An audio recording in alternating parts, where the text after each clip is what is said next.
This time last year, Star Wars fans all around the world were in the highest heights of anticipation. Yet there was always that fear that the Force would awaken with a serious hangover. Thankfully, our fears subsided when we discovered that the Force is actually quite the morning person. With Disney's Lucasfilm off to a fresh start, we were left to wait another 2 years for the next installment. This wait, however, was not to be completely Star Wars dry. On the cinema release horizon was a defiant standalone film willing to take some risks. A Rogue One, if you will. Welcome back, motion peeps. Today I'll be tackling the latest Star Wars prequel, Rogue One. Will it be the best of the prequels so far? Let's find out, shall we? After the star-killer base-size success that was The Force Awakens, this latest Star Wars film is certainly fighting an uphill battle. It's essentially an unknown quantity, with characters we know absolutely nothing about, and it's not a continuation of the saga we're so invested in. You see, Rogue One is a very different kind of beast. Sure, it shares a lot of the same DNA as the rest of the series, but it makes some bold choices to help it be set apart. For instance, this story isn't about a Jedi.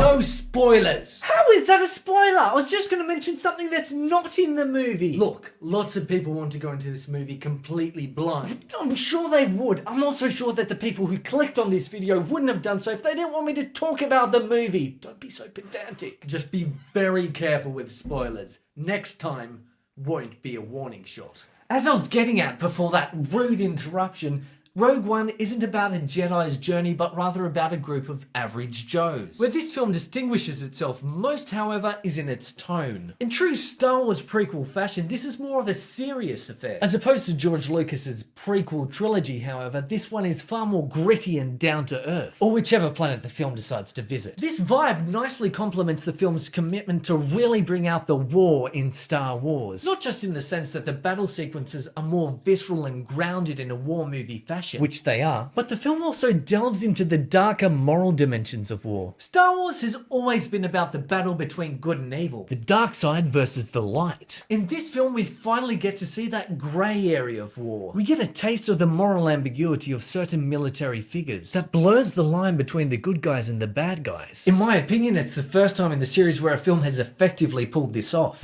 From my point of view, the Jedi are evil!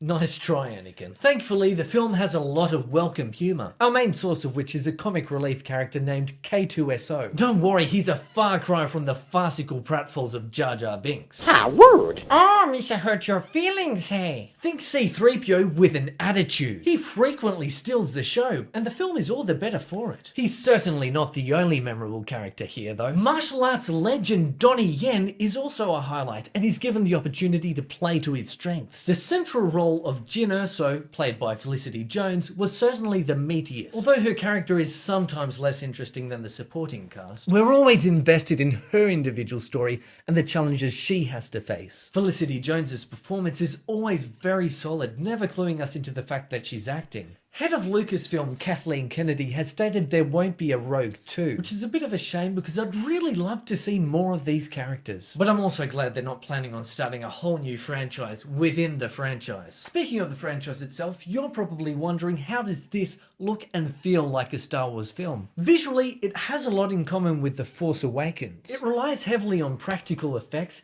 hand-built sets, and real locations. They only really resort to CGI where the originals would have used stop-motion animation, matte paintings, and miniature models on sticks. Okay, so there is this one very specific use of CGI. You'll know what I mean when you see it. There's almost this industry-wide challenge to see who can pull it off. But despite the painstaking effort that always goes into it, it never quite seems seamless. I certainly give them points for effort though. Director Gareth Edwards also manages to bring his own visual distinction, which I really appreciated. The camera is often handheld in place right in the middle of the action, which gives the proceedings a vibe of spontaneity. But aside from the new approach that he brings to this beloved series, it's obvious that he cares deeply about its legacy. Evident of this is the way in which he handles the iconic figure of Darth Vader. The classic villain is provided with material here that ranks amongst his best moments. Memories of his whiny old Anakin self are as distant as the galaxy is far, far away. Rogue One has convinced me that these standalone movies are actually a really worthwhile endeavour. It introduced me to some great new characters and told a fascinating contained story I can't cannot wait to experience it again. Rogue One was sensational, and it's definitely the best of the Star Wars prequels. And that's it for this year's Star Wars review. As always, I'd love to hear your thoughts on the film, so please hit the comments below. Don't be shy now. Till next time, motion peeps.